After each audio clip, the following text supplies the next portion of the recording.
अच्छा अच्छा। और दो दो मतलब कि दो और थे जो काम मेरे को ध्यान दिया गया। दो और थे टाइटैनिक का तो उसमें बनाने का था अपने लिए। अच्छा। वो रुपए नहीं बनवाया था। हाँ हाँ उससे मतलब चार उसके फ्रेंड है ना। ओके, कोई बात नहीं, प्रैक्टिस करते रहो, अच्छी बात है।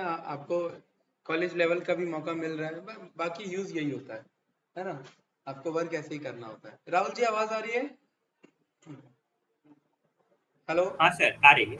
अच्छा, हेल्थ कैसा आ है रही है आपका? सर। हेल्थ कैसा अब है तो यार? फिर है बीच में सर। ना मेरे को भी ना आंखों में थोड़ा सा इन्फेक्शन हो गया था अभी लेफ्ट टाइम में, ये बीच का ये जो अभी वीकनेस गया है पूरा।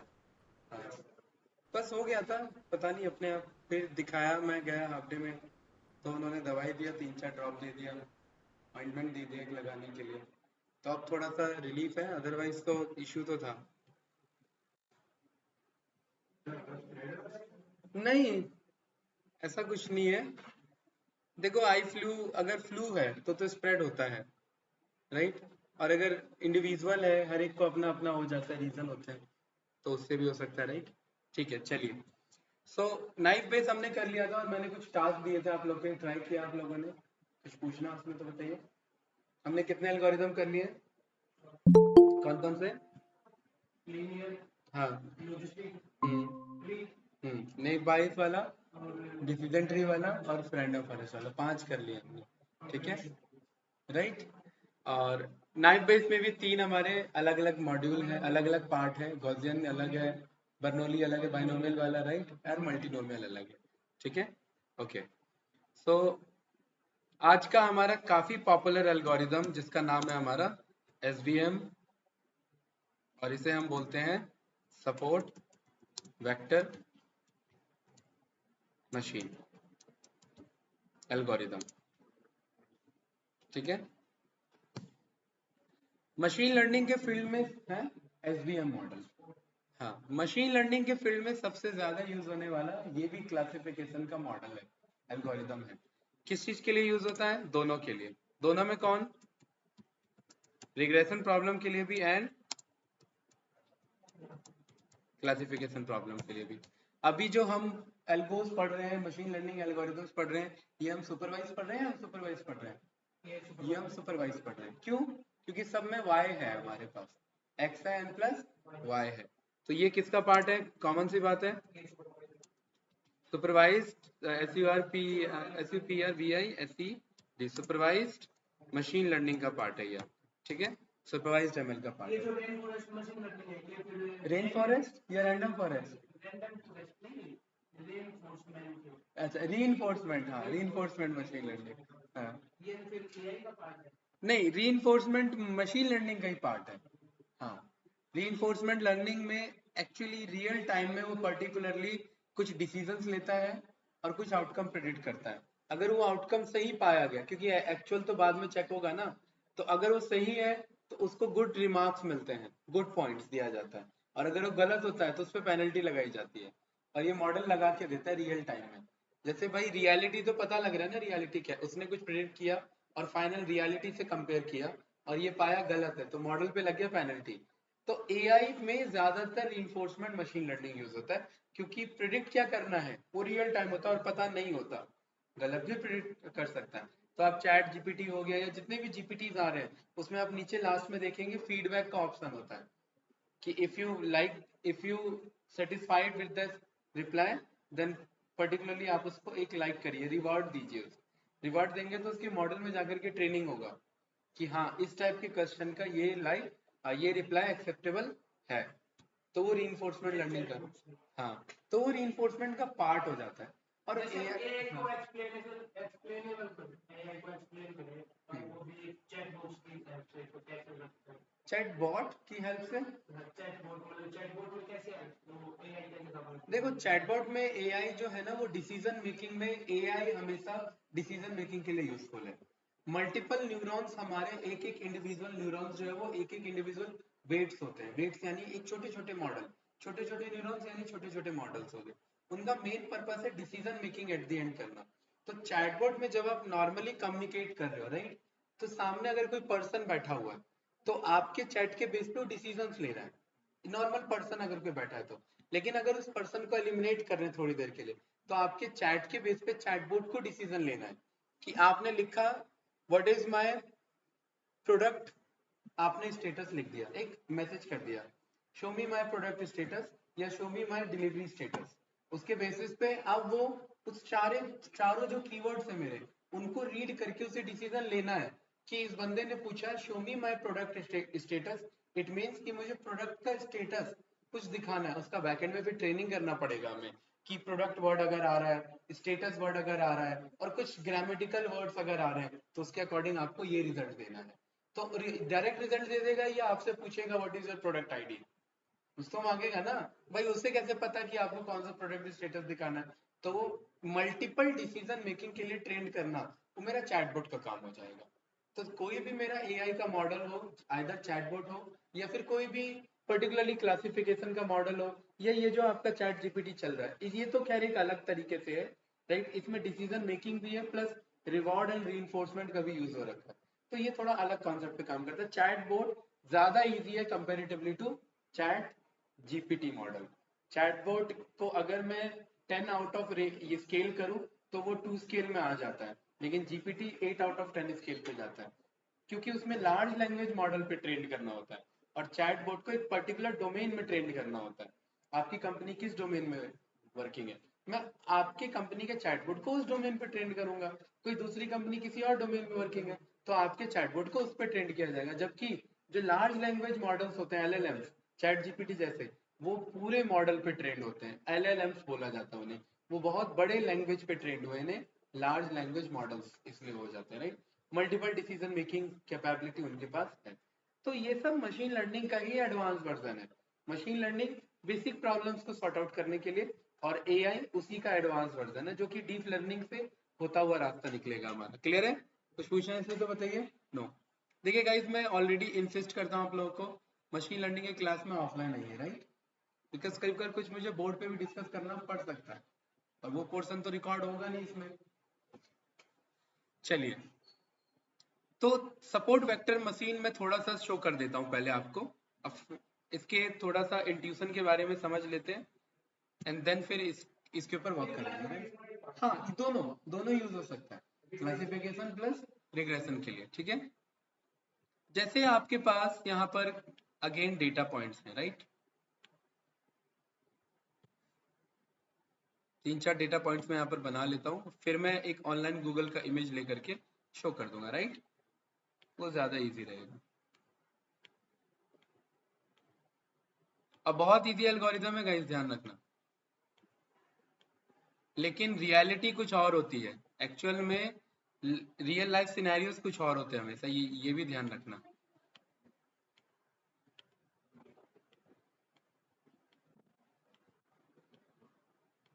अर्जुन मुझे एक बात बताओ, मुझे पता है कि ये एक मेरा पर्टिकुलर ना, एक मेरा स्कैटर प्लॉट है, राइट। और स्कैटर प्लॉट में दो मेरे पास एक्स और वाई एक्सिस के अकॉर्डिंग कोई भी डेटा मैंने प्लॉट कर रखा है। मुझे एक ऐसा लाइन ड्रॉ करना है जो इन दोनों के बीच में डिसीजन बाउंड्री बना दे। मतलब इस लाइन के डेटा इधर गया तो वो पर्टिकुलर इस कैटेगरी से बिलोंग करता है, ऑरेंज कैटेगरी से, यस या नो। और इस लाइन के डेटा इधर आए तो वो ग्रीन कैटेगरी से, या ग्रीन कैटेगरी को जो भी रिप्रेजेंट करता है उससे बिलोंग करता है। कोई कंफ्यूजन? नो। हितेश, मेरा जो वो लाइन होगा, वो लाइन कैसा लाइन होगा? क्या वो लाइन ये लाइन हो, राइट। सेम लॉजिस्टिक वाला जो इशू था हमारा, राइट। क्या वो लाइन हमारा ये लाइन हो, क्या वो लाइन हमारा ये लाइन हो, या फिर वो लाइन कुछ इस तरीके से हो, स्क्यूगल जैसा। थोड़ा सा छोटा कर लेता हूँ इसे, कुछ ये इस तरीके से जो सारे उसको क्रॉस करता हुआ जाए।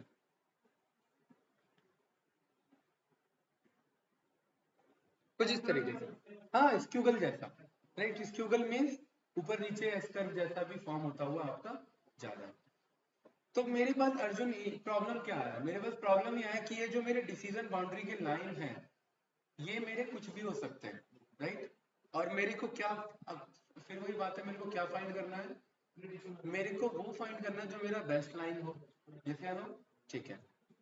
सपोर्ट वेक्टर क्या करता है, अब ये तो मेरा 2D डेटा है, अगर यही 3D डेटा होता तो क्या ये मेरा लाइन होता या एक मेरा ये प्लेन होता? थोड़ा सा गाइस इमेजिन करने की कोशिश करो। लाइन तो वैसे 2D में ही बना होगा ना, 3D में कैसे बना सकते हो?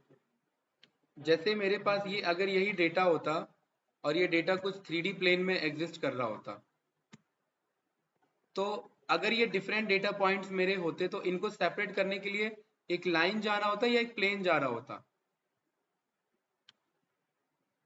अगर ये डेटा कुछ इस तरीके से रहता यहाँ पर,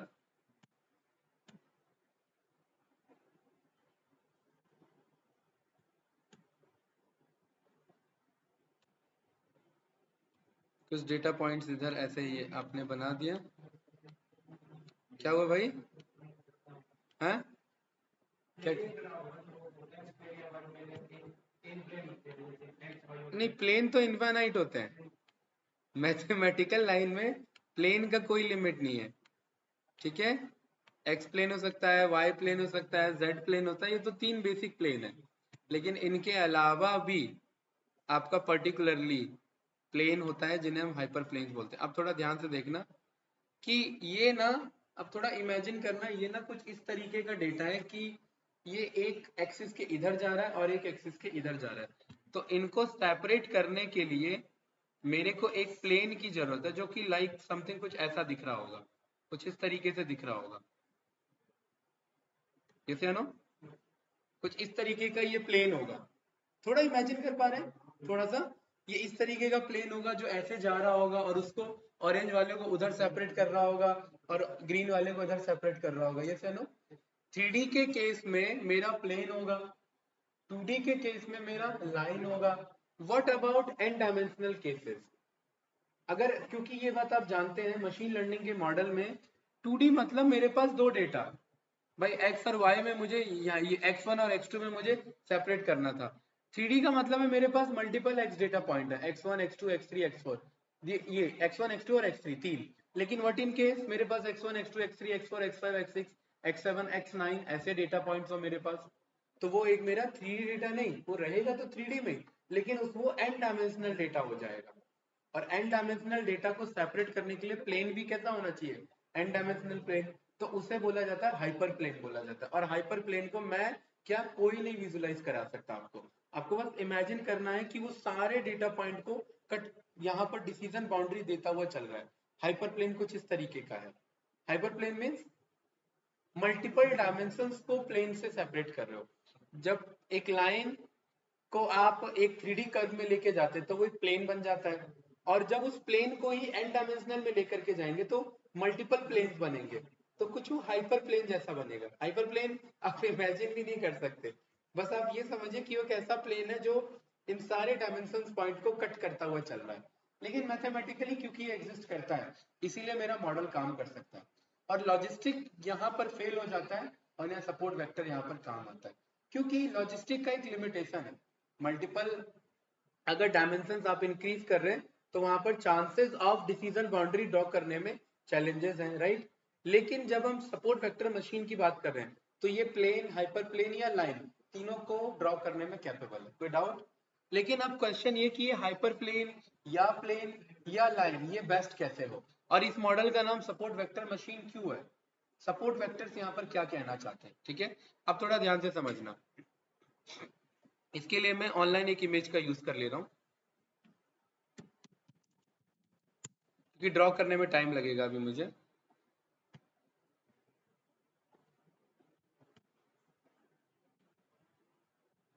देखिए ये पर्टिकुलरली मेरा x डेटा पॉइंट, ये मेरा दूसरा डेटा पॉइंट, राइट?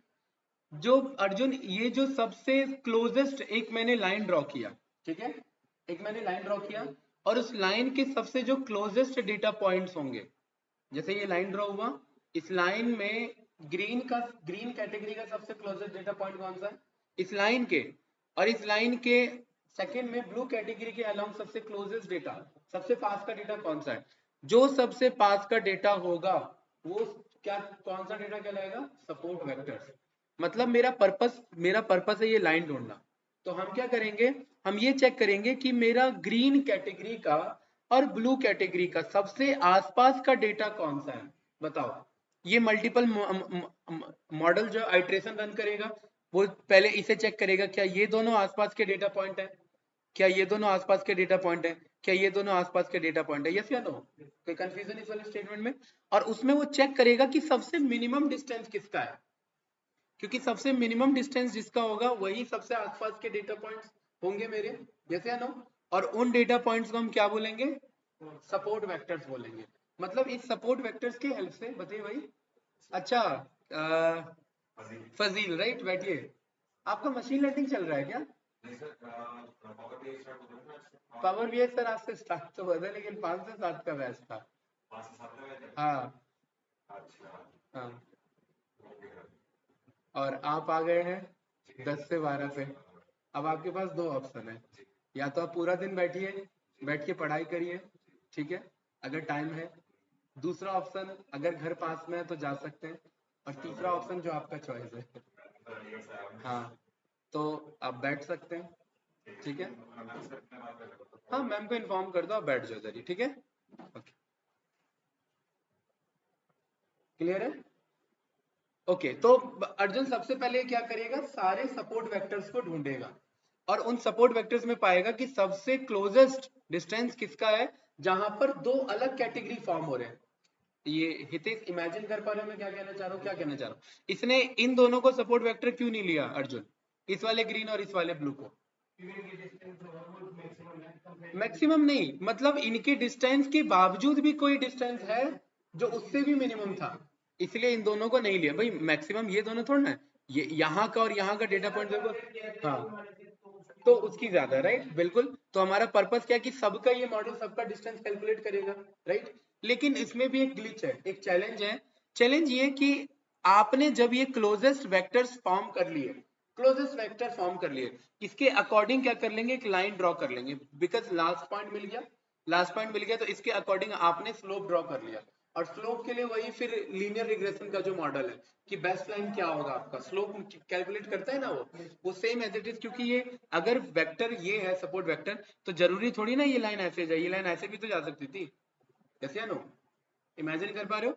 तो ये लाइन का एंगल स्लोप कैसे कैलकुलेट होगा, वही लीनियर रिग्रेशन का कॉन्सेप्ट का यूज करता हुआ, यानी इक्वेशन ऑफ लाइन का यूज करते हुए लाइन क्लोज करिएगा, कोई डाउट तो नहीं। इन सपोर्ट वेक्टर के बेस पे जो लाइन इसने ड्रॉ किया, इसको बोला जाता है मार्जिनल प्लेन।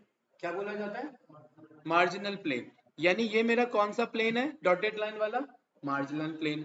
ये वाला भी कौन सा प्लेन है मेरा, मार्जिनल प्लेन। अब इसको नेगेटिव और इसको पॉजिटिव क्यों बोला जाता है, अभी इस टर्म पे हम आएंगे। अभी मुझे ये पता लग गया ये मार्जिनल प्लेन है और ये मार्जिनल प्लेन है। सबसे पहले हमारा मॉडल क्या कैलकुलेट करता है, मार्जिनल प्लेन। ये बीच का ये प्लेन नहीं निकालेगा क्योंकि ये फाइनल प्लेन है, ये कैलकुलेट नहीं करता। क्या कैलकुलेट करता है, मार्जिनल प्लेन। ये क्लियर है, मार्जिनल प्लेन ये और मार्जिनल प्लेन ये, कोई डाउट इस वाले स्टेटमेंट में, ठीक है।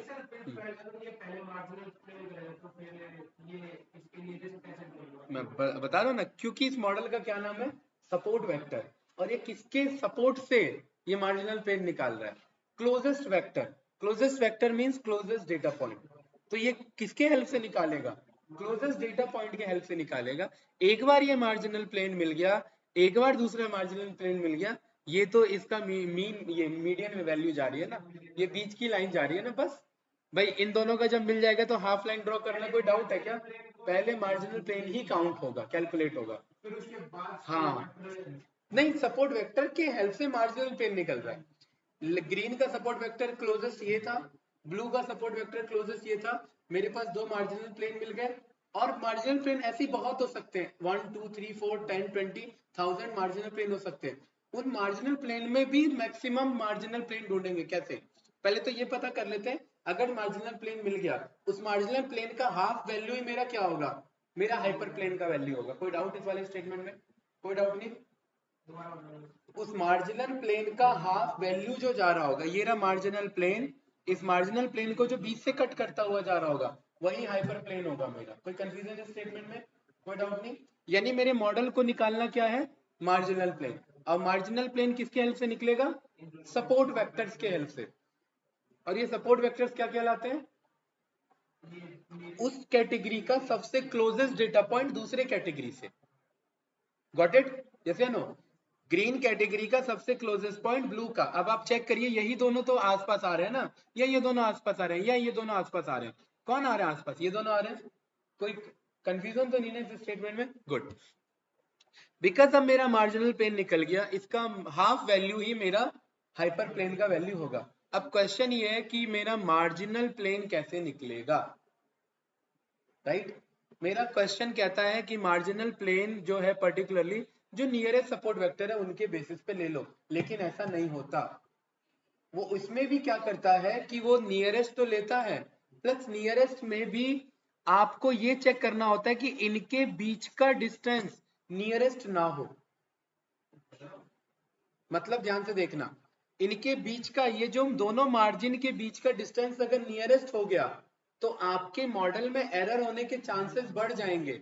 इनके बीच का डिस्टेंस जितना ज्यादा रहेगा उतना ज्यादा अच्छा रहेगा। इसे इमेजिन करो इंडिया का बॉर्डर, पाकिस्तान का बॉर्डर, बॉर्डर के बीच में जितना गैप मेंटेन है तो दोनों का बफर लाइन उतना मेंटेन है। बफर जोन हो गया ना वो, मतलब इस लाइन के अलोंग यहाँ तक ये एक्स्ट्रा आ सकता है पेट्रोलिंग के लिए, और इस लाइन के अलोंग एक्स्ट्रा ये पेट्रोलिंग के लिए आ सकता है, क्योंकि ये बफर जोन है। बफर जोन बहुत ज्यादा कम हो जाएगा, मतलब दोनों का बाउंड्री लाइन एकदम क्लोज हो चुका है, बहुत ज्यादा क्लोज हो चुका है। उससे चांसेस क्या है, इधर का बंदा उधर जल्दी जा सकता है, उधर का बंदा इधर जल्दी आ सकता है, मतलब मॉडल में एरर्स आ सकते हैं मेरे। कोई कंफ्यूजन इस स्टेटमेंट में? कोई डाउट नहीं? पक्का? तो इस मार्जिनल बाउंड्री में भी मेरा पर्पस क्या होगा अर्जुन? बैठ जाओ, इधर ही बैठ जाओ फजील। मार्जिनल बाउंड्री में, हाँ ऑन कर देता हूँ, ऑन करना। इस मार्जिनल बाउंड्री में भी मेरा पर्पस क्या होगा अर्जुन? कि मार्जिनल बाउंड्री मैक्सिमाइज हो या मिनिमाइज हो? मिनिमाइज क्यों नहीं हो? क्योंकि मार्जिनल बाउंड्री अगर कम हो रहा है, ध्यान से देखना, इस लाइन को और इस लाइन को मैं थोड़ा और कम कर रहा हूं, मतलब मेरे सपोर्ट वेक्टर्स कुछ यहाँ आसपास मौजूद थे, तो उसमें भी क्या होगा, मार्जिनल बहुत ज्यादा क्लोज हो गया और उससे एरर के चांसेस बढ़ सकते हैं। तो आप क्या करेंगे फजील, इसलिए मैं कह रहा था इस वाले में बैठ जाओ, कोई नहीं, इग्नोर करो उसे, रहने दो, छोड़ दो उसे। फजील इस वाले पे इधर बैठ जाओ, इधर। हाँ, उधर लास्ट के 3 चेयर ना वैसे ही रखे हुए, ठीक है? हाँ, तो यहाँ पर हमारा पर्पस क्या है भाई? ये जो मेरा मार्जिनल बाउंड्री है इसको मैक्सिमाइज करना, नॉट मिनिमाइज। और दूसरा दोनों नियरेस्ट भी ढूंढने, और नियरेस्ट में भी इतने नियरेस्ट नहीं हो कि मेरा मार्जिनल बाउंड्री बहुत क्लोज हो जाए। क्वेश्चन क्लियर है? मत, हाँ, कॉन्ट्राडिक्टरी है ना ये? कॉन्ट्राडिक्टरी रहेगा ये। क्यों रहेगा? क्योंकि अगर मान लेते हैं, थोड़ा सा देखिए, इस डेटा पॉइंट में सबसे ज्यादा मार्जिनल बाउंड्री क्लोज किसके है? ये दोनों, यस या नो? अब ध्यान से देखना, बिकॉज ये दोनों है तो एक मेरा, या ये लाइन ले लेते हैं, मैं डॉटेड नहीं बना रहा हूं अभी, मैं प्रॉपर लाइन ले रहा हूं, ठीक है? एक लाइन मेरा कुछ ऐसे निकल सकता है, यस या नो? ये मेरा मार्जिनल का लाइन जा रहा है, और दूसरा लाइन मेरा किसका जा रहा है? ये इस वाले का मार्जिनल का लाइन। ये दोनों सपोर्ट वेक्टर, ये रहा इसका सपोर्ट वेक्टर और ये रहा इसका सपोर्ट वेक्टर। कोई डाउट तो नहीं? ठीक है, इन दोनों के सपोर्ट वेक्टर से उसने मार्जिनल बाउंड्री निकाल लिया, और इसका क्या निकालना है? बस बीच का वैल्यू तो निकालना है, तो आपका हाइपरप्लेन का वैल्यू मिल गया, यस या नो? वो देखिए बीच का हाइपर ऑलमोस्ट सेपरेट करता हुआ दोनों का निकला, क्लोजेस्ट जितना मैक्सिमम हो सकता है, यस या नो? ठीक है, अब इसी में क्या हुआ कि आपने ना थोड़े उनको ले लिया जिसमें डिस्टेंस ज्यादा मेंटेन है। जैसे कि फॉर एग्जांपल आपने यहां पर कोई डेटा पॉइंट था, लाइक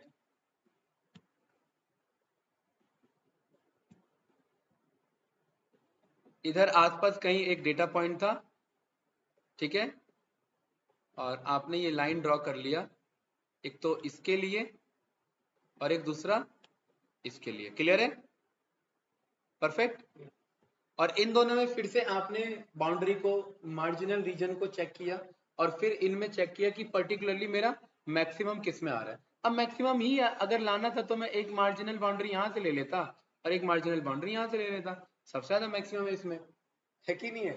लेकिन ये क्लोजेस्ट वेक्टर नहीं है ना, ये क्लोजेस्ट डेटा पॉइंट नहीं है। मेरा पर्पस क्या है कि डेटा पॉइंट क्लोजेस्ट भी हो और मार्जिनल बाउंड्री भी सबसे ज्यादा हो, ये लेकिन डेटा पॉइंट अगर बहुत ज्यादा क्लोजेस्ट है तो उसमें इश्यूज क्या आ रहे हैं? मेरा मार्जिनल बाउंड्री भी बहुत ज्यादा क्लोज हो जा रहा है, तो उसमें एटलीस्ट थोड़ा सा डिफरेंस रखना है, सो दैट सेपरेशन पॉइंट थोड़े ज्यादा आप अच्छे तरीके से क्लासीफाई कर सको। एक आध एरर चलेगा, मार्जिनल बाउंड्री इतना एटलीस्ट रखना है कि एक आध एरर चले। कोई क्लियर है, कोई डाउट इस वाले में? हाँ, वो कंफ्लिक्ट रहेगा कि बहुत ज्यादा क्लोज वाला लेना है तो मेरे मार्जिनल बाउंड्री कम होंगे, लेकिन उतना भी कम नहीं रखना है कि बहुत ज्यादा क्लोजेस्ट हो जाए। हाँ हाँ, तो हाँ वो अगला वेक्टर पॉइंट लेगा। बहुत बढ़िया।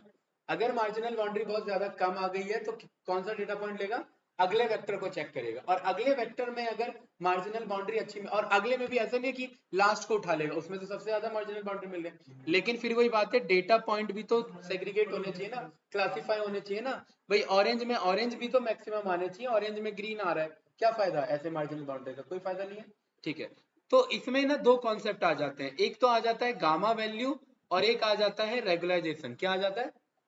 गामा वैल्यू और रेगुलाइजेशन। तो गामा को हम जी पैरामीटर से रिप्रेजेंट कर देते हैं, गामा ये रहा, और दूसरा रेगुलाइजेशन को हम सी पैरामीटर से रिप्रेजेंट कर देते हैं। ठीक है, क्लियर है भाई? गामा वैल्यू और रेगुलाइजेशन सी वैल्यू। अब ये दोनों मेरे क्या रिप्रेजेंट करते हैं, ध्यान से देखना। सबसे पहले तो मैं इस सी को, रेगुलाइजेशन को पिक करता हूं। रेगुलाइजेशन कहने का मतलब यहां पर ये कि आप एक काम करो, आप उस लाइन को ढूंढने की कोशिश करो। अब मैं डायरेक्ट हाइपर प्लेन पे आ रहा हूं, उस लाइन को ढूंढने की कोशिश करो, इन सारे डेटा पॉइंट को हटा दे रहा हूं, जिसमें पर्टिकुलरली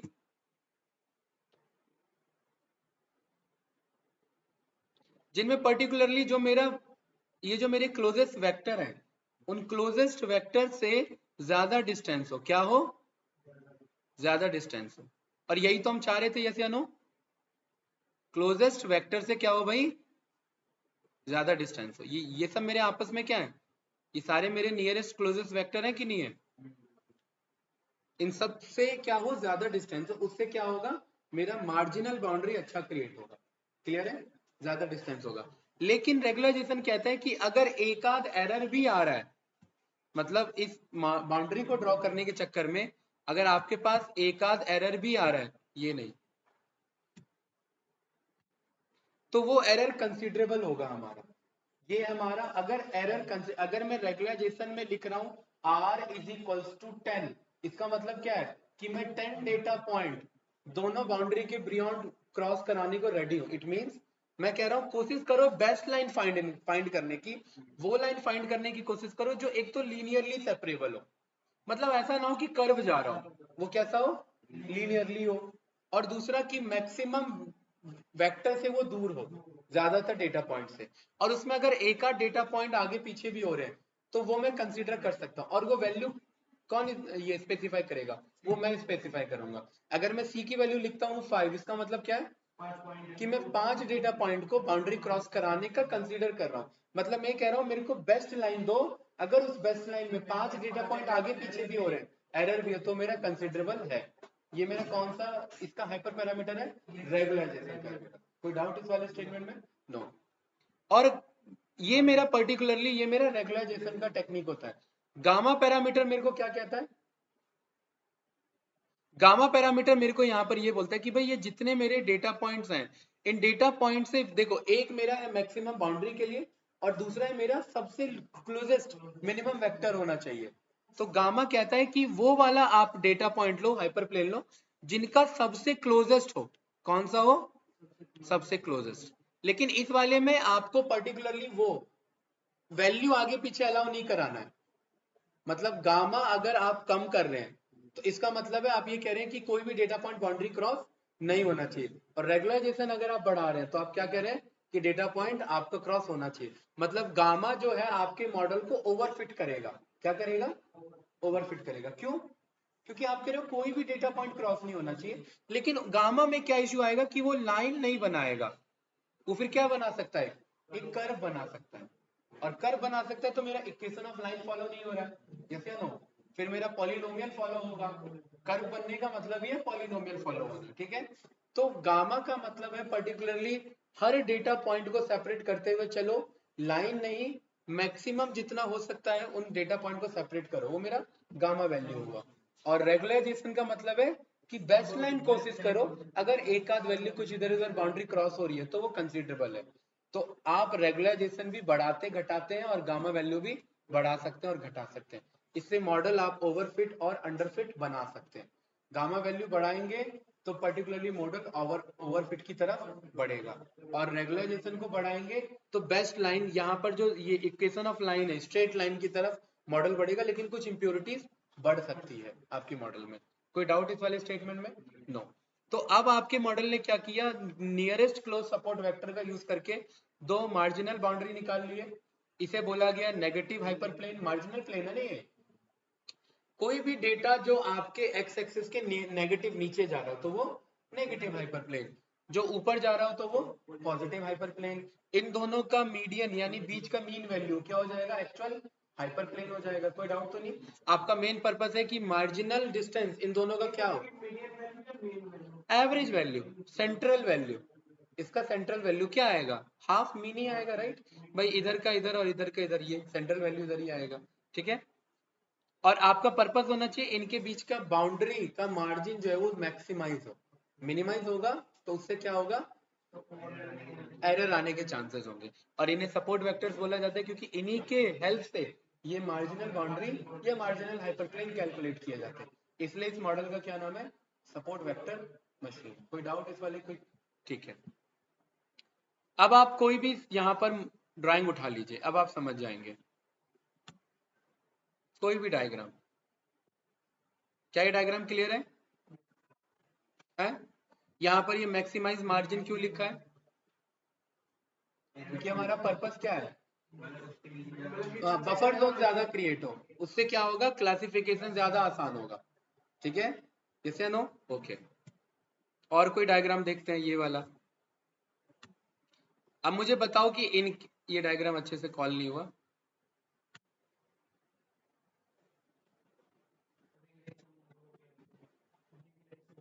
ठीक है। ये डायग्राम अच्छे से दिख रहा है क्या आप लोगों को? हाँ, दिख रहा है ना? ठीक है। देखिए, y is equals to M X plus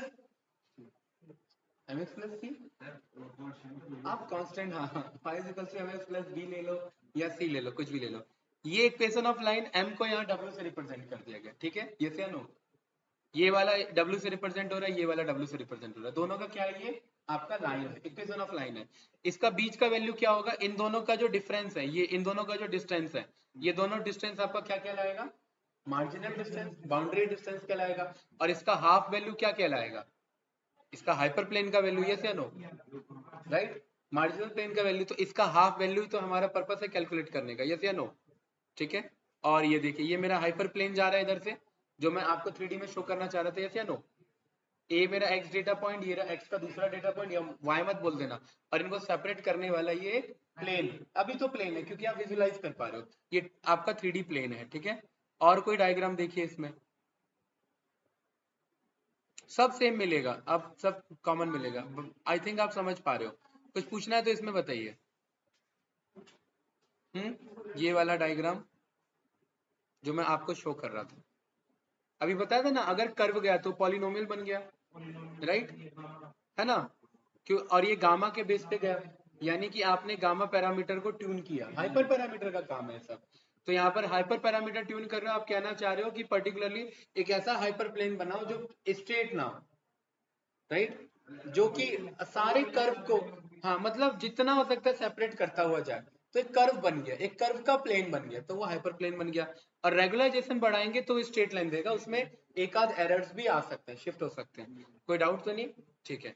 इसी में मैं लिखता हूं SVM गामा एंड रेगुलराइजेशन, ठीक है।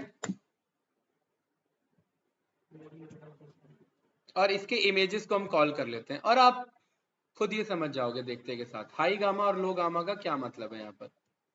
एक तो ये मेरा हाई गामा लो गामा, और एक हम कॉल कर लेते हैं किसका, रेगुलराइजेशन का, ठीक है। हाँ, ये रहा मेरा सी वैल्यू। सी किसको रिप्रेजेंट करता है गाइस, रेगुलराइजेशन को। किसको, यहाँ पर मॉडल के अकॉर्डिंग रेगुलराइजेशन, ठीक है। हाँ, ये रहा। तो सबसे पहले ये रहा गामा। ये हाई गामा क्यों है इसमें, क्योंकि हाई गामा का मतलब आप जैसे जैसे गामा बढ़ाएंगे, इसका मतलब आप क्या कर रहे हैं, क्लोजेस्ट पॉइंट को कंसीडर कर रहे हैं, नियरेस्ट पॉइंट को। तो आपका पर्पस क्या है? नहीं, ये गामा गामा वो तो उसका रेगुलराइजेशन का काम है। अगर आप हाई गामा कर रहे हैं, इसका मतलब आप पर्टिकुलरली मॉडल को ओवरफिट करते हुए चल रहे हैं कि सारे क्लोजेस्ट डेटा पॉइंट को लेते हुए चले। लो गामा का मतलब दूर दूर के डेटा पॉइंट भी ले सकते हैं, जैसे कि एक तो ये लिया प्लस सपोर्ट वेक्टर में ये भी ले लिया।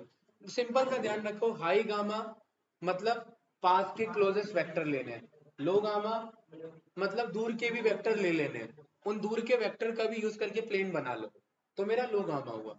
हाई गामा मतलब क्लोजेस्ट को ही लेकर के बनाओ, ठीक है। और यहाँ पर रेगुलराइजेशन यहाँ पर क्या हुआ, सी वैल्यू, राइट। सी 100 किया आपने, इसका मतलब क्या हुआ, देखिए कुछ पॉइंट्स आपके मिस हो रहे हैं ना, क्लासीफाई हो रहे हैं, यस या नो। सी 100 का मतलब 100 डेटा, ये 1000 डेटा पॉइंट को कैप्चर करो इधर, उसके अकॉर्डिंग चेक करो कि मेरा बेस्ट लाइन क्या निकल रहा है, और 1000 डेटा पॉइंट बाउंड्री क्रॉस कर सकते हैं इधर। Same as it is C value 10 पे, या एक और देखते हैं इसका कोई रेगुलराइजेशन में कोई और ढंग का मिलता है, तो ये रहा। नहीं, ये भी ठीक नहीं है। हाँ, ये यही ठीक है, ये रहा। छोटा सा इमेज है, थोड़ा सा ध्यान रखना, राइट। सी की वैल्यू समथिंग कुछ वैल्यू है, राइट। तो यहाँ पर देख रहे हैं कुछ डेटा पॉइंट आपके मिस क्लासीफाई हो रहे हैं कि नहीं हो रहे हैं, और सी वैल्यू बढ़ाया तो मार्जिनल बाउंड्री क्या हो रहा है, बढ़ रहा है, हाइपर प्लेन मार्जिनल प्लेन बढ़ रहा है। सी वैल्यू क्या हो रही है, कम हो रही है, तो मार्जिनल प्लेन क्या हो रही है, कम हो रही है। सी वैल्यू और कम हुई, और सी वैल्यू यहाँ पर ये सबसे ज्यादा, उससे कम, उससे कम एंड उससे कम। तो जितना ज्यादा आप यहाँ पर पर्टिकुलरली इसको कम करते जा रहे हैं, यानी कि गामा को कम करते जा रहे हैं। हाँ, ये गामा मार्जिनल बाउंड्री कम हो रही है, इसका मतलब क्लोजेस्ट वेक्टर ले रहे हैं।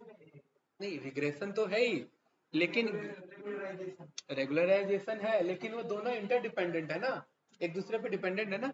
अगर गामा कम होगा, गामा कम का मतलब है क्लोजेस्ट वेक्टर लेना, लो गामा मतलब क्लोजेस्ट वेक्टर को लेना।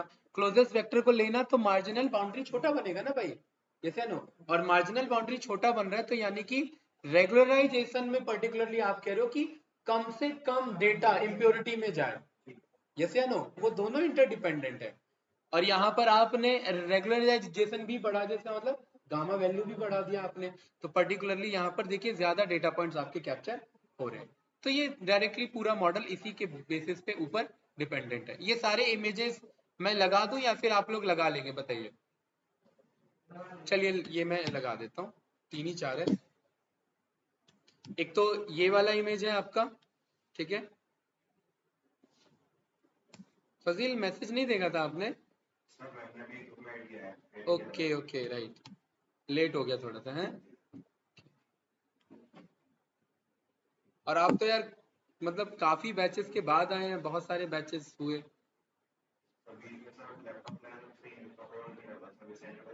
अच्छा,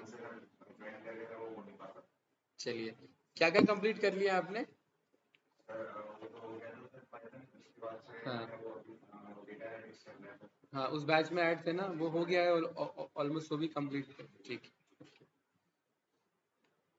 चलिए, तो ये आपका हमने कुछ काम के इमेजेस यहाँ पर लगा लिए। लो गामा, अगर कोई बोल रहा है लो गामा रखो, मतलब दूर के भी डेटा पॉइंट कंसीडर करो, ठीक है। अगर कोई कह रहा है हाई गामा बढ़ाओ, मतलब गामा बढ़ाओ मतलब पास के डेटा पॉइंट हो। अगर कोई कह रहा है रेगुलराइजेशन को यहाँ पर बढ़ाओ, इसका मतलब कि हम सी इम्प्योरिटी को इंक्लूड कर रहे हैं, मतलब मेरा बेस्ट लाइन आना चाहिए, ठीक है। अगर उसमें एक आध इम्प्योरिटी आ रही है तो कंसिडरेबल है, मतलब पॉलिनोमियल नहीं लेकर के जाओ।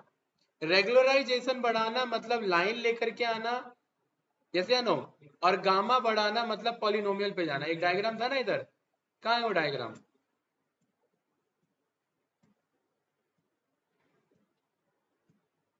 तो डायग्राम कहाँ है भाई, जिसमें कर्व जा रहा था, ये वाला, ये था ना एक, या एक और कोई कर्व जा रहा, हाँ ये वाला दिखाया था ना, कि गामा बढ़ाने का मतलब है पॉलिनोमियल की तरफ क्लासिफिकेशन झुकना, और रेगुलराइजेशन बढ़ाने का मतलब है लीनियर की तरफ क्लासिफिकेशन झुकना। सिंपल टर्म में ध्यान रखना, कोई डाउट तो नहीं? ठीक है, तो ये वाला इमेज फाइनली ऐड कर देता हूँ।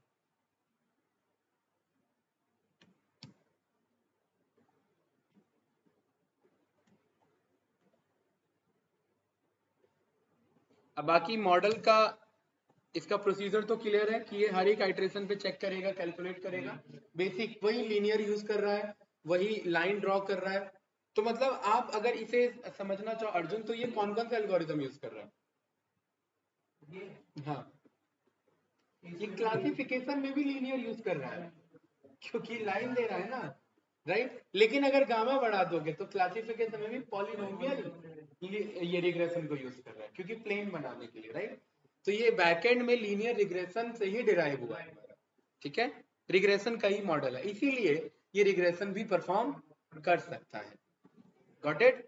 ओके। तो हमारे पास 3 डेटा सेट है वाइन, और नेक्स्ट वीकेंड हम क्या करेंगे कि कुछ अलग डेटा सेट पे आप काम करेंगे। ये एक हैबिचुअल बनाना था मुझे कि आपको ये सारे डेटा सेट एटलीस्ट 8 से 10 ही है, ये सब याद हो जाए। कौन कौन से हैं कि इंटरव्यूअर कभी भी बोले, देखो एक्सपेरिमेंटेशन का काम उधर होगा नहीं, तो बोलेगा एक डेटा सेट उठाओ और उस पर एनालिसिस करके दो, तो आपका वाइन पे, आयरिस पे, टाइटैनिक पे, डिजिट्स वाले पे, और किस पे, हाउसिंग प्राइस वाले पे, ठीक है, और बताइए किस पे, टिप्स वाले पे, राइट। इन सब पे डेटा आते के साथ ही आपका ट्रेंड होना चाहिए मॉडल। बस हाँ, डायबिटिक वाले पे, कैंसर, वही ब्रेस्ट कैंसर वाले पे, राइट, है ना। और भी कुछ है, एक आध याद नहीं आ रहा अभी मुझे। तो इन सब पे आप देखते ही ये डेटा क्लियर हो जाना, ठीक है, हमें ये परफॉर्म करना है। तो लोड वाइन हो गया, तो मॉडल कॉल कर लेते हैं डायरेक्ट, ठीक है भाई। यहां से स्टार्ट करें एल्गोरिथम अपना, फ्रॉम sklearn डॉट svc। ये किसके अंदर मिलेगा हमें गाइस? svm, और svm के अंदर हमें क्या मिल जाएगा यहाँ पर? svc। क्या मिल जाएगा? svc। दो मॉडल है देखिए, एक तो svc और एक svr। क्या मतलब है svc svr? नहीं, c मतलब सपोर्ट वेक्टर क्लासिफायर, मतलब क्लासिफिकेशन का प्रॉब्लम, और दूसरा है सपोर्ट वेक्टर रिग्रेसर। जैसे decision tree classifier, decision tree regressor था, random forest classifier, random forest regressor था, support vector classifier, support vector regressor है। ये सब रिग्रेशन में भी यूज हो सकता है, ठीक है। और बाकी तो हमें क्या कॉल करना है भाई, बताइए फटाक से। sklearn में से, मॉडल सिलेक्शन में से बताते जाओ, मैं आपसे इसलिए पूछ रहा हूँ याद रहे आप लोगों को। sklearn में से और क्या कॉल करना है? मैट्रिसेस में से, हाँ इंपोर्ट लिखना है ना मुझे, ठीक है। और रिकॉल, ठीक है, और प्रिसीजन,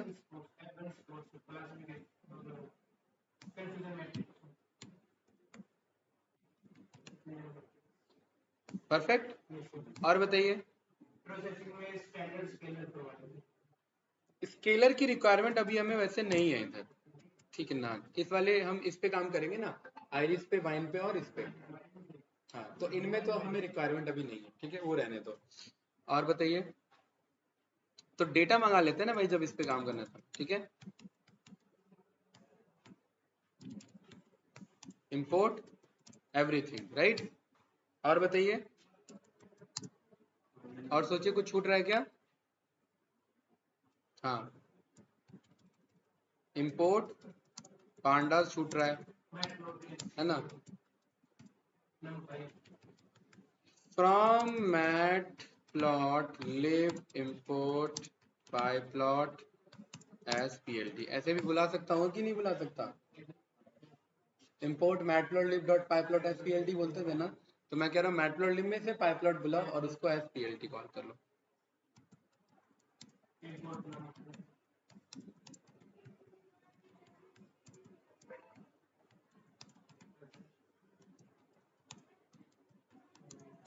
नंपाई का उतना यूज एमएल में नहीं पड़ता, पता है, इसका डीप लर्निंग में बहुत यूज है। जब हम ओपन सीवी पे काम करेंगे या न्यूरॉन्स पे काम करेंगे ना एआई में, तब इसका बहुत यूज है, ठीक है गाइस, क्लियर है? ओके। तो क्या करना है हमें यहाँ पर बताइए, वाइन या आइरिस वाला? पहले आइरिस को कॉल कराते हैं, और यहाँ पर मैं लिखता हूँ लोड आइरिस, ठीक है। और ध्यान से देखना, इस बार इसमें कुछ एनालिसिस भी करेंगे, ठीक है। Iris dot pd dot data frame iris का डेटा है ना,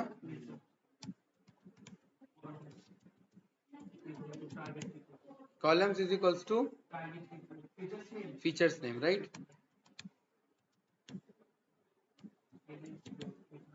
फीचर्स नेम, राइट, है ना। डीएफ का target is equals to iris का टारगेट, यस या नो। सारा डेटा आ चुका है कि नहीं आ चुका है हमारे पास, गॉट इट। अब मुझे नहीं पता ये 0 1 2 किसे कह रहा है, तो एक काम करते हैं,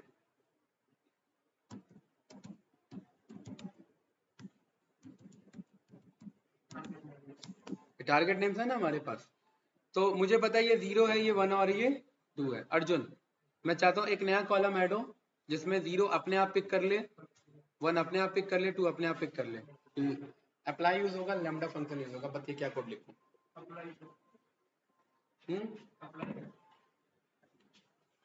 डीएफ ऑफ एक टारगेट नेम्स नाम से एक डेटा बना लिया, क्लियर है, ठीक है। इसके अंदर मुझे डीएफ, मुझे डायरेक्ट इसमें क्या अप्लाई करना है, डीएफ ऑफ, मुझे जाना है टारगेट पे, किस पे जाना है, डॉट मुझे क्या करना है इस पे अप्लाई, क्लियर है। अप्लाई में क्या करना है इधर मुझे लैम्डा लिखना है, और लैम्डा में क्या करना है, ये x नाम का एक डेटा लेगा और उस x मतलब एक रो, यानी उसमें 0 है और 1 और 2 है। अब क्या करें,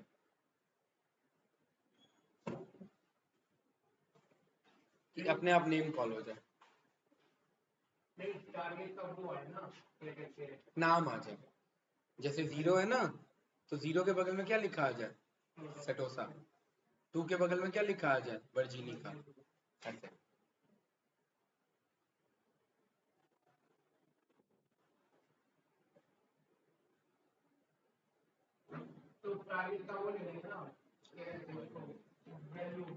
आइरिस के टारगेट का x ले लेंगे, ठीक है। x अपने आप 0 1 2 है, ये एक लिस्ट है, उसमें से अपने आप उठा लेगा, यस या नो। ये रन किया, डीएफ रन किया, ये उठाए कि नहीं उठाए, सेटोसा, यही तो चाहिए था हमें, यस या नो, ठीक है। अब हमारे पास प्रॉपर डेटा फ्रेम है गाइस, आगे क्या करना होता है हमें, इसका थोड़ा सा एनालिसिस करते हैं स्कैटर प्लॉट का यूज करके, ठीक है, कि क्या ये डिसीजन बाउंड्री में सेपरेबल है कि नहीं है, यस या नो, ठीक है। तो हम एक काम कर रहे हैं, हम इसे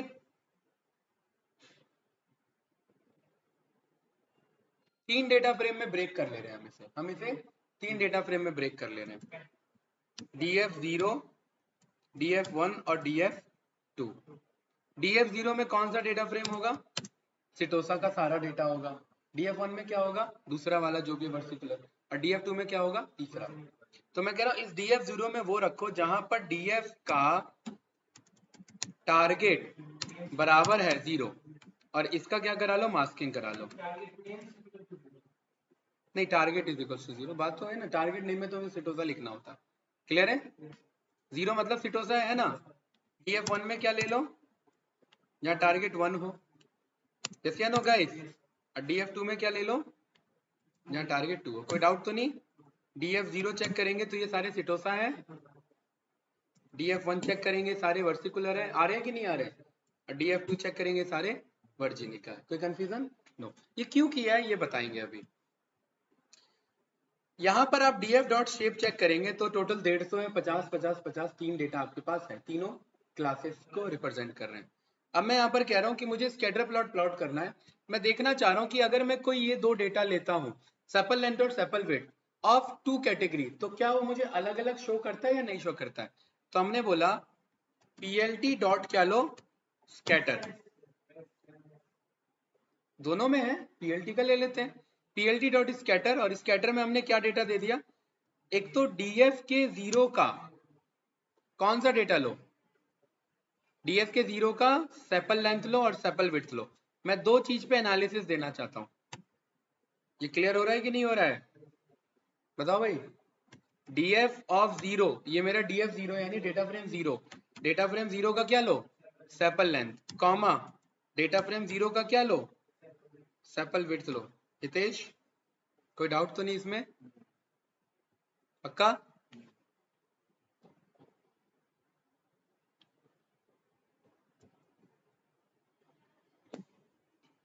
ये बना कुछ इस तरीके से,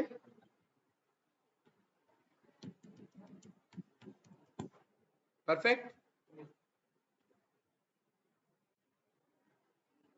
इसी को कॉपी किया, पेस्ट किया, अब बोला df1 का सेपल लेंथ लो और df1 का सेपल विड्थ लो और इसका कलर ले लो ग्रीन।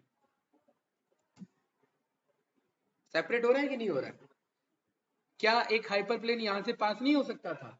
हो सकता था। तो बैकएंड में मॉडल क्या करेगा, वही काम करेगा, यस या नो? अगर आप चलो तीसरे को भी ले लेते हो, किसका, df2 का, है ना, वही 3 मतलब 2, और इसका कलर हमने येलो ले लिया फॉर एग्जांपल, ये सेपरेट होगा कि नहीं होगा?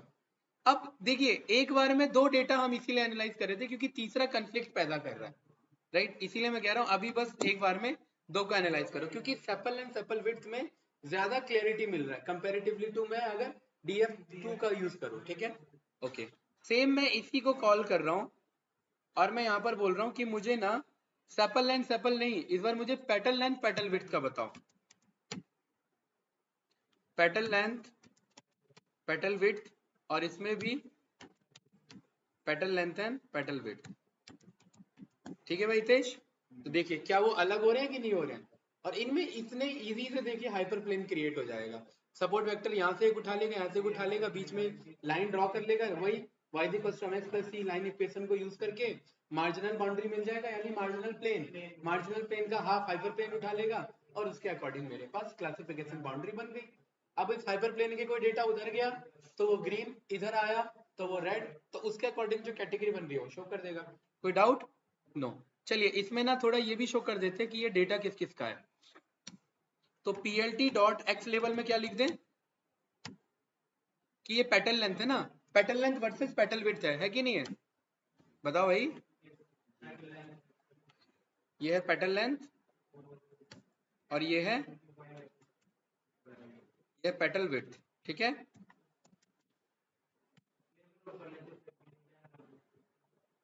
हाँ, और यहाँ पर मैंने plt डॉट शो कर लिया, ठीक है, ये मेरे पास आ चुका है। और इसमें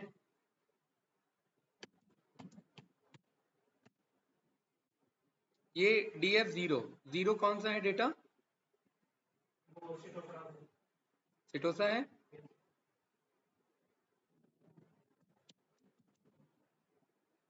और ये कौन सा है? 1 वाला वर्सिकुलर है।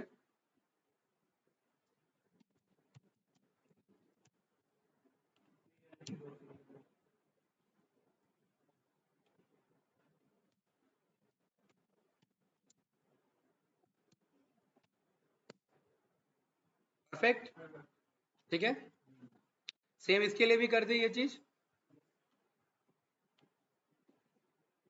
देखिए बेसिक मैटप्लॉटलिब यही काम आता है, ये बात आप जानते हो भली बात, राइट? नहीं नहीं, ये सही लिखा है क्या मैंने, 0 सिटोसा है, हाँ ठीक है। और ये क्या है मेरा, वर्सिकुलर।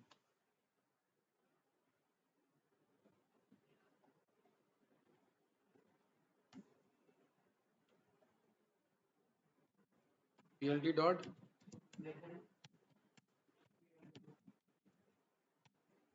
और इसमें भी मैं ये कॉल कर लेता हूँ, है ना, सेपल लिख दूंगा बस, right?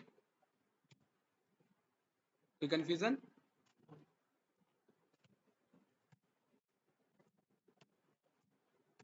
Perfect.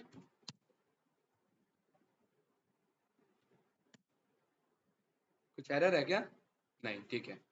Sepal length sepal width, setosa का डेटा और ये वर्सिकुलर का data, petal length petal width, setosa का डेटा और ये वर्सिकुलर का डेटा। Got it guys?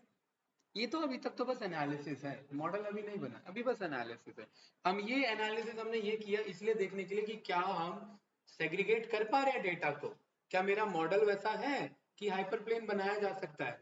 यही आप वाइन में भी करके देखना, और यही किस में करके देखना, डिजिट में भी करके देखना। कुछ ज्यादा मत लेना, 1 0 और 1 ले लेना, या 1 और 4 ले लिया, कुछ दो डेटा के अलाउंग। जैसे इसमें भी हम बस 2 में चेक कर रहे हैं, अगर 2 में हो रहा है तो ऑफकोर्स, क्योंकि बाकी हाइपर प्लेन बनेगा ना भाई, इस बार 4 फीचर है, 4 फीचर का प्लेन थोड़ी ना बनेगा, हाइपर प्लेन बनेगा, इसलिए मिक्स्ड दिख रहा था। मिक्स्ड भले ही आपको लगेगा, लेकिन वो बैकएंड में उसे कर लेगा। अब सवाल ये कि हाइपर प्लेन वो बनाता कैसा है, तो हाइपर प्लेन बनाने के लिए एक टर्म यूज होता है जिसे कहते हैं कर्नल एस्टिमेटर। वो कर्नल वैल्यू को चेंज करके वो हाइपर प्लेन क्रिएट करता है, कौन, एसवीएम मॉडल। तो इसमें एक और पैरामीटर आ जाएगा, हाइपर पैरामीटर, जिसका नाम होगा kernel value. Kernel value represent कर रहा है जेड एक्सिस को, और जेड एक्सिस मतलब ये नहीं कि अगर एक्स वाई जेड है तो जेड एक्सिस, कोई भी एक्सिस है, X Y Z A B C, उसके बाद भी जेड एक्सिस। जेड का मतलब एक्स्ट्रा एक्सिस बनाना, और एक्स्ट्रा एक्सिस बनाना मतलब सो दैट आप हाइपर प्लेन क्रिएट कर सके। एक्स्ट्रा एक्सिस बनाने का काम किसके थ्रू बन रहा है, कर्नल के थ्रू बन रहा है, यानी जेड एक्सिस के थ्रू बन रहा है। और इन जनरली जेड एक्सिस का फॉर्मूला होता है X square plus Y square. यहां पर मैं शो कर देता हूं, एसवीएम जेड एक्सिस फॉर्मूला क्या बताया अभी मैंने, X square plus Y square. तो यहां पर कुछ आपको वैसे ही देखने को मिल जाएगा, जेड एक्सिस दिख रहा है कहीं पे यहां पर,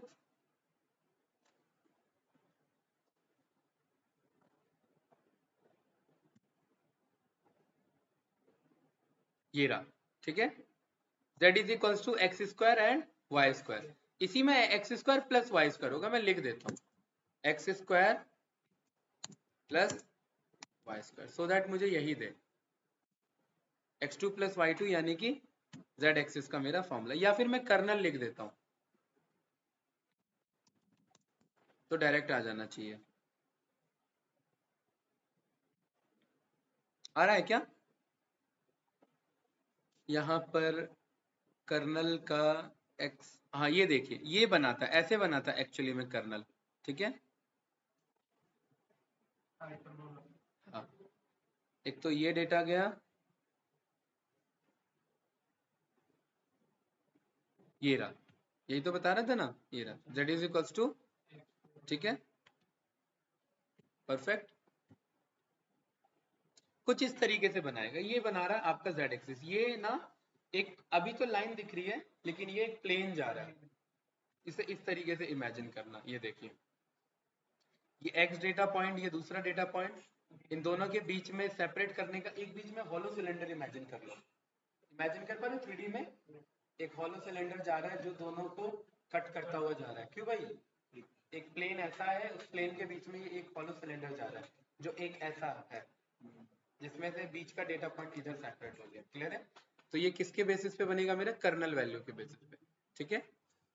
चलिए, तो मेरे पास अब ये डेटा पॉइंट्स आ चुके हैं, अब मुझे क्या करना है, मॉडल कॉल करना है, राइट। तो एक्स और वाई बना लेते हैं। एक्स मेरा क्या है, df का df डॉट आई लॉग, और आई लॉग में रो पूरा और कॉलम 4 तक, परफेक्ट। ये मेरा बन गया x और y df का टारगेट, परफेक्ट। दोनों डेटा है हमारे पास। Then train test split x comma y comma test size 0.2 comma random state 42।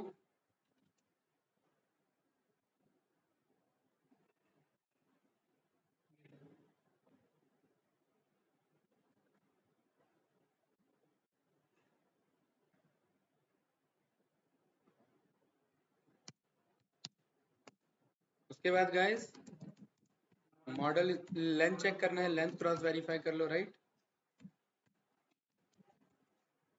वैसे ये काम तो बहुत बार कर चुके हैं आप, है ना।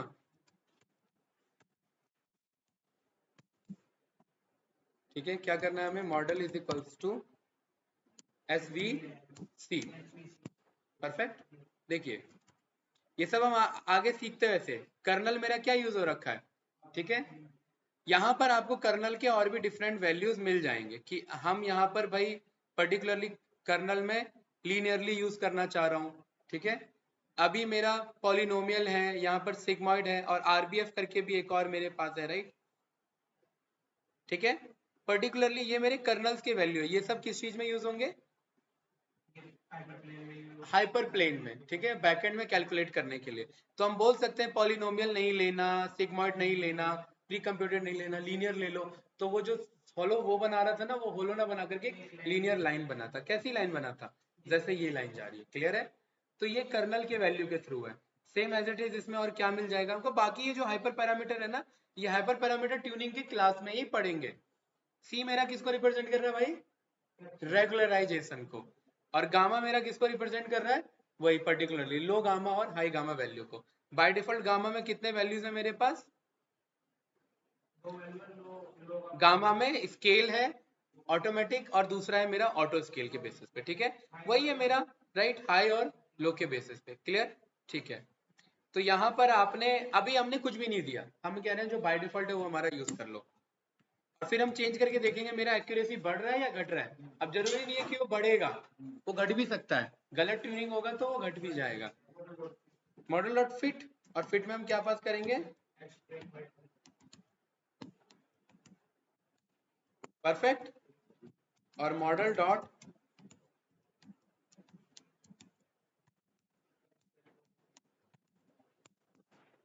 अब देखिए कुछ ज्यादा ओवरफिट मार दिया मेरे मॉडल ने, राइट?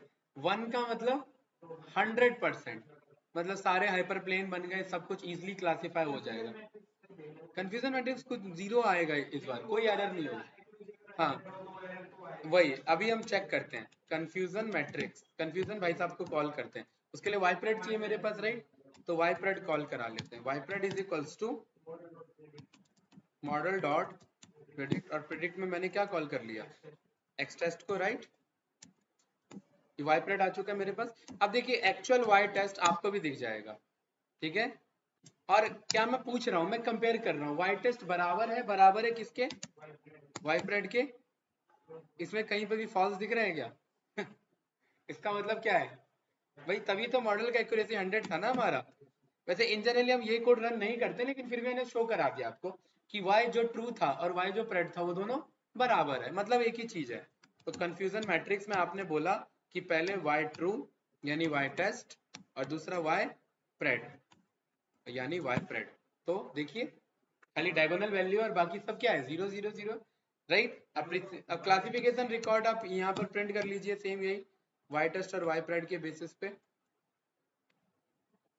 ऑलमोस्ट हर नहीं, एक एक करके ना, यहाँ पर एक ही में आ जाएगा, सब 100 मिल जाएंगे मुझे। हाँ इसी से पता लग गया ना मुझे, यस या नो? बिल्कुल सही। प्रिसीजन भी 100 आना है, रिकॉल भी 100 और F1 स्कोर भी 100 आना है, बिकॉज मॉडल बहुत ज्यादा ओवरफिट है हमारा और डेटा कम है। और सपोर्ट वेक्टर मशीन ना यूज भी तभी होता है जब हम पे डेटा कम होता है, कम होता है। हाँ हाँ, ठीक है। ज्यादा डेटा के लिए हम चले जाते हैं डिसीजन ट्री और रैंडम फॉरेस्ट पे, ठीक है? आगे अब जो एल्गोरिथम्स आएंगे अब और अच्छे एल्गोरिथम्स आएंगे, उनका मैथमेटिकल इंट्यूशन बहुत इजी है, ठीक है? के मींस क्लस्टरिंग आएगा जब हम इसमें अनसुपरवाइज्ड प्रीविया पाएंगे, ठीक है? के नियरेस्ट नेबर आएगा के एन एन का, बहुत इजी एल्गोरिथम्स हैं। फिर अभी हमें नहीं, और भी है, और भी है अभी तो, बिल्कुल राइट। अभी हमें प्रिंसिपल कंपोनेंट एनालिसिस देखना है, मुझे L1 L2 रेगुलराइजेशन देखना है, बैगिंग टेक्निक देखना है, बुगिंग ये बूस्टिंग टेक्निक मुझे देखना है, राइट? अनसेंबल को अगेन देखना है। अनसेंबल में अभी बस हमने रैंडम फॉरेस्ट पढ़ा था, अब सारे मॉडल का एनसेंबल पढ़ेंगे, है ना? उसके अंदर बैगिंग टेक्निक पढ़ेंगे, बूस्टिंग टेक्निक पढ़ेंगे। फिर मुझे प्रिंसिपल कंपोनेंट एनालिसिस देखना है। उसके बाद मुझे के फोल्ड क्रॉस वैलिडेशन देखना है कि मल्टीपल डेटा को रैंडमाइज कर लो, उसके अकॉर्डिंग दिखाओ। फिर मुझे ग्रिड सर्च सीवी देखना है। ग्रिड सर्च सीवी में हम ये करेंगे कि मल्टीपल हाइपर पैरामीटर ट्यूनिंग की क्लास चलेगी उसमें, और उसमें मैं बताऊंगा कि अगर ये हाइपर पैरामीटर होता है, ये हाइपर पैरामीटर होता है, तो उसका grid random search CV, grid search CV, ये सब उसके अंदर हम पढ़ेंगे। तब जाकर के कहीं हम शिफ्ट होंगे फिर इस पे अनसुपरवाइज पे, और फिर उसमें ये सब एल्गोरिदम्स। फिर उसके बाद हम, अब देखिए अगर मैं यहाँ पर आपको शो करूं, हमने बहुत सारे कर लिए almost, supervise versus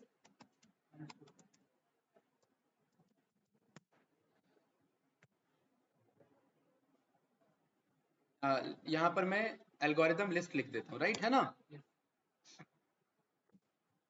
so that आपको आइडिया रहे कि हम कौन कौन सा कर चुके हैं। ये रहा।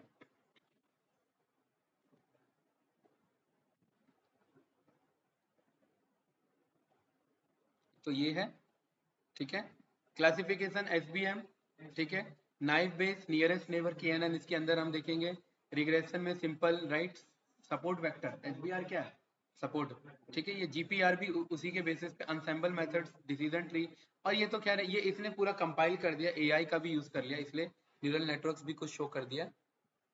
एक मैंने स्टार्टिंग में पीपीटी में इमेज दिखाया था आपको, ये रहा हमारा, राइट है ना। हम केएनएन देख चुके हैं, नहीं नहीं ये अभी नहीं देखा हमने। लॉजिस्टिक देख चुके हैं, नाइफ बेस देख चुके हैं, एसबीएम देख चुके हैं। ये सब क्लासिफिकेशन में ऑल हम रैंडम फॉरेस्ट और डिसीजन ट्री भी यूज कर सकते हैं, ठीक है। रिग्रेशन हमने ये कर लिया, राइट। और ये अनसुपरवाइज्ड हम प्रिंसिपल कंपोनेंट एनालिसिस, जो मैं आपको कह रहा था, के मींस क्लस्टरिंग, सपोर्ट वेक्टर के बेसिस पे, एप्रियोरी, एफबी, ये सब हमारे अभी आएंगे आगे अनसुपरवाइज में। बहुत सारी चीजें, पहले सुपरवाइज में कंट्रोल हो जाए, फिर हम अनसुपरवाइज पे शिफ्ट करेंगे, ठीक है। चलिए अब हमें क्या करना है भाई, एक डेटा हमारा हो गया, किसका था ये, आइरिस का। वाइन पे कर ले जल्दी से, ठीक है, बताइए। तो डेटा इज,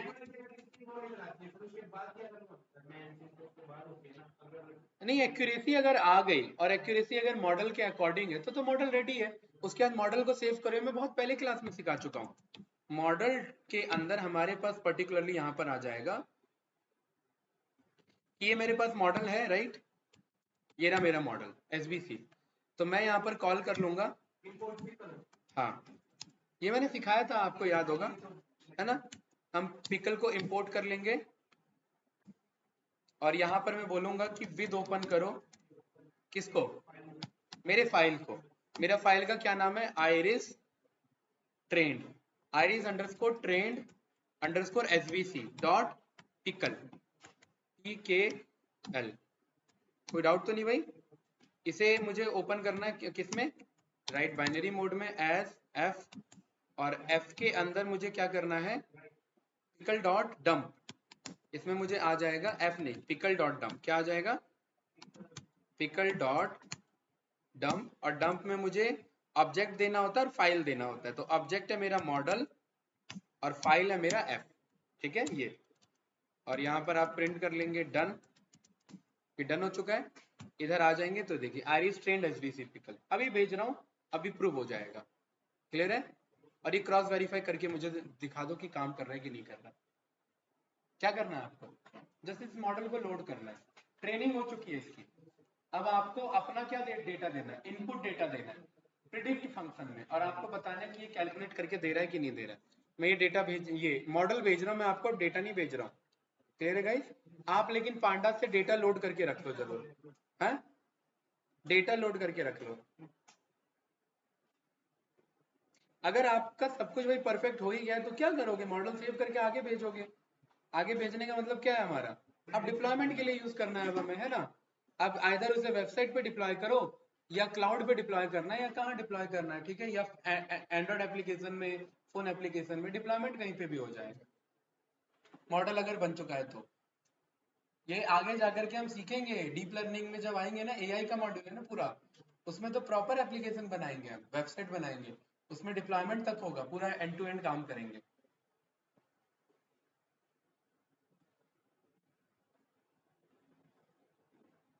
चार से ज्यादा व्हाट्सएप अलाउ नहीं करता लिंक करना।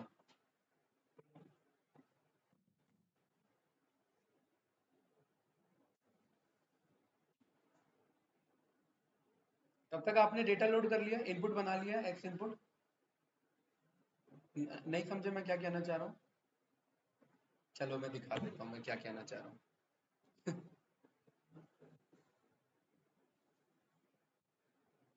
ये लोड होने दो, टेस्ट रख लें किसी दिन मॉडल्स का, हितेश क्या कहते हो, कल या नेक्स्ट वीकेंड, नेक्स्ट वीकेंड कोई बात नहीं। टेस्ट का मतलब भाई इजी तो है, ठीक है। वो रहता ना प्रोजेक्ट, उसमें क्या कहते हैं, 12 दिन से 2 12 से 2 हाँ प्रोजेक्ट है।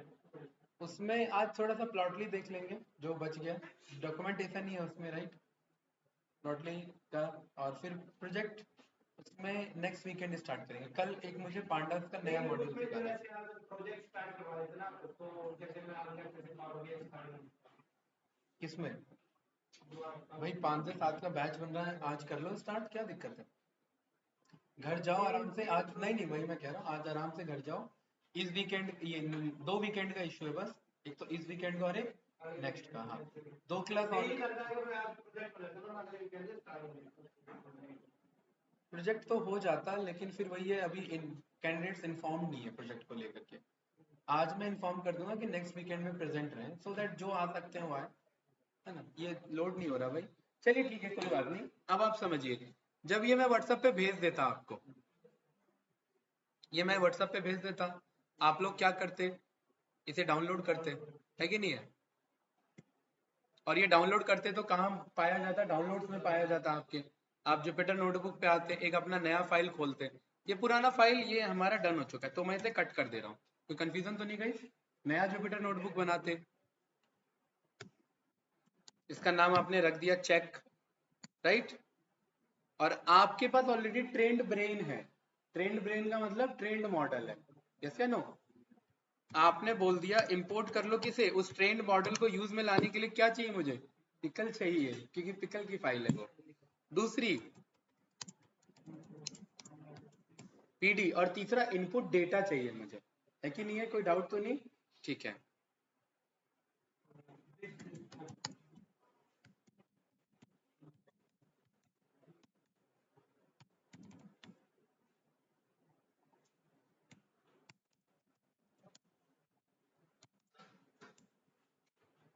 परफेक्ट।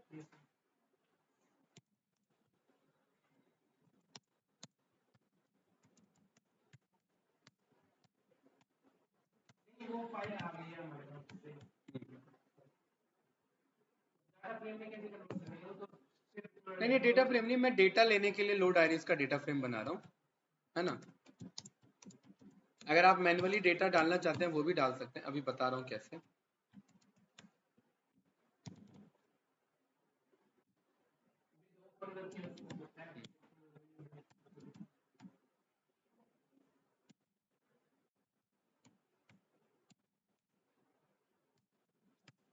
क्लियर है? ठीक है, इसका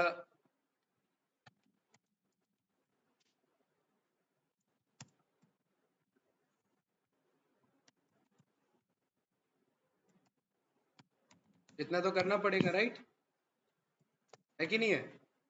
एक डेटा मैंने कॉल कर लिया, मुझे एक डेटा चाहिए ना भाई, जैसे नो मैं किसमें डेटा, उसमें ब्रेन है, वो ट्रेंड है, मॉडल है, उसमें डेटा नहीं है, वो एक बना हुआ मॉडल है। कैसे अभी बताऊंगा। डेटा का मतलब एक इनपुट, अब आप टेस्ट कर रहे हैं, क्या टेस्ट कर रहे हैं भाई? Your input data.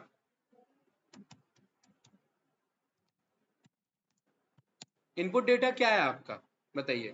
Sepal length, sepal width, petal length, petal width. आप यही तो चेक करना चाह रहे हैं कि अगर ये सेपल लेंथ है, ये सेपल विड्थ है, ये पेटल लेंथ है, ये पेटल विड्थ है, तो क्या है वो क्या टारगेट है? यही तो हमारा पर्पस है ना।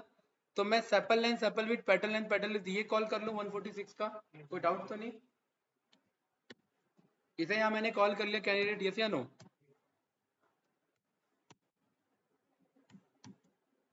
ये मेरा इनपुट डेटा हो गया, मेरे पास मॉडल है बना हुआ। देखिए मैं मॉडल नहीं बना रहा हूँ इस वाले फाइल में, मैं बने मॉडल को कॉल कर रहा हूँ। तो विद ओपन, और मुझे पता है वो मेरा फाइल कहाँ होगा, डाउनलोड में। ऑल्दो अभी मेरे पास वहां पर भी है, लेकिन नहीं, मैं आपको डाउनलोड से ही दिखा रहा हूँ। तो मेरा फाइल क्या है, ये रहा, राइट। इसको मैंने कंट्रोल शिफ्ट सी, इसका पाथ मिल गया मेरे पास, परफेक्ट।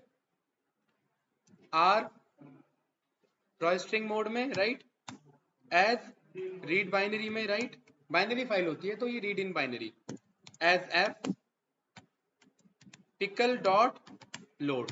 क्या बोलना है मुझे? Pickle dot load. और लोड में मुझे बस सीधा फाइल पास कर देना, एफ, एफ को लोड करो।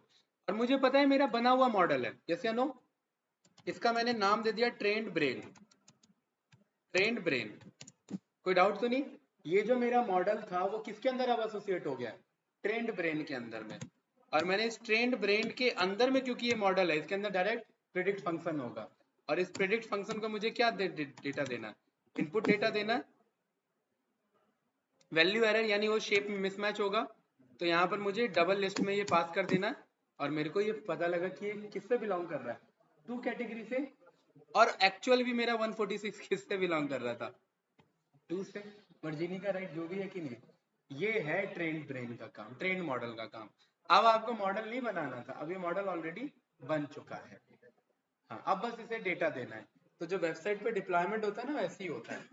अगर उसके अंदर जैसे फाइल के अंदर और भी अगर डाटा जैसे डाल दिए, फाइल के अंदर डेटा नहीं डालते आप कभी भी। नहीं जैसे वो फाइल थी, हाँ, पिकल फाइल ना, हाँ, उसके अंदर और भी अगर प्रेडिक्शन में डाल दो और भी फंक्शन वगैरह, तो वो भी बोल सकते हैं। नहीं, अगर उसे पर्टिकुलरली प्रिडिक्शंस के और फंक्शन डालने, वो मॉडल को लेता है। पिकल के थ्रू आप दूसरी फंक्शन को बनाइए। फिर पिकल के थ्रू ऑलरेडी एक मॉडल, एक ऑब्जेक्ट है ना, तो हम जब मॉडल को ही कॉल करके प्रिडिक्ट करेंगे तो वो डायरेक्ट पिकल में क्या पास होगा, मॉडल पास होगा।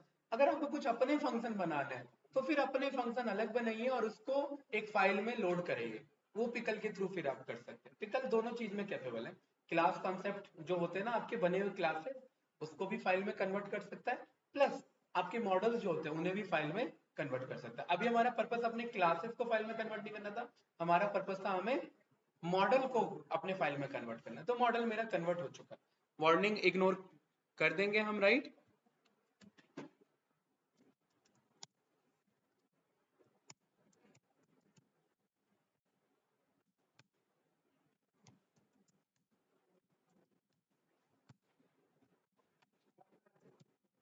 परफेक्ट गाइस, ठीक है। अब मुझे पता है कि ये पर्टिकुलरली किससे बिलोंग कर रहा है, मुझे टू क्या, टू से मैं क्या समझूं, तो मैं सीधा बोल रहा हूँ आयरिस के टारगेट नेम्स के इंडेक्स पे चले जाओ, है ना, और लेकिन उसको कॉल कराना पड़ेगा 0th पे, तो ये मुझे पता लगे ना वर्जीनी का था, यस या नो। अब आप इनपुट डेटा बदल दीजिए अपना,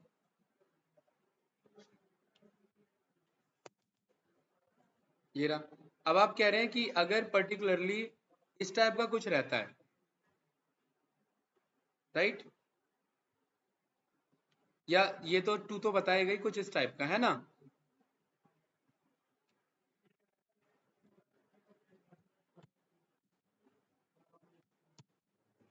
क्या आंसर आना चाहिए, 0। क्या मैंने मॉडल ट्रेन किया दोबारा, नहीं। तो ऐसी जब आप वेब डिप्लॉयमेंट करते हैं तो 10-20 मॉडल बना लेते हैं, version 1, version 2, version 3, version 4, version 5, और जैसे जैसे वर्जन अपग्रेड करते हुए चलते हैं वैसे वैसे डिप्लॉयमेंट में नए वर्जन अपग्रेड होते रहते हैं। बस आपका एंड टू एंड ऐसी प्रोजेक्ट काम चलता है।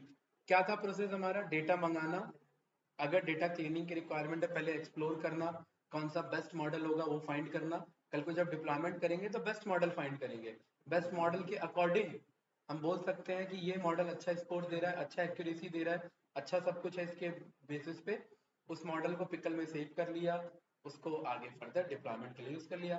और थोड़ा सा ना वेब डिप्लॉयमेंट सीखेंगे, हल्का सा, ज्यादा नहीं, छोटा सा, कि हम मॉडल को वेबसाइट पे डिप्लॉय करा सके, बस कि मैं ये जो इनपुट डेटा यहाँ दे रहा हूँ, ये इनपुट डेटा यहाँ ना दे करके वेबसाइट पे दूंगा, छोटा सा डेटा होगा।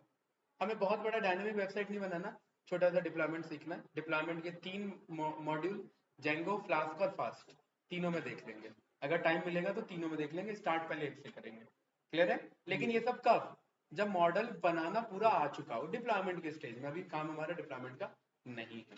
क्लियर है कैंडिडेट, कुछ पूछना तो बताइए, डन करें, ये दोनों फाइल में भेज दूं आप लोग को, राइट, ठीक है। ऑनलाइन स्टूडेंट्स कुछ पूछना है तो बताइए भाई। No sir. ठीक है, तो वाइन पे आप लोग ट्राई करना, टाइटैनिक पे ट्राई करना, जितने क्लासिफिकेशन के अभी हैं, कौन कौन है, वाइन, टाइटैनिक और डिजिट्स, ठीक है।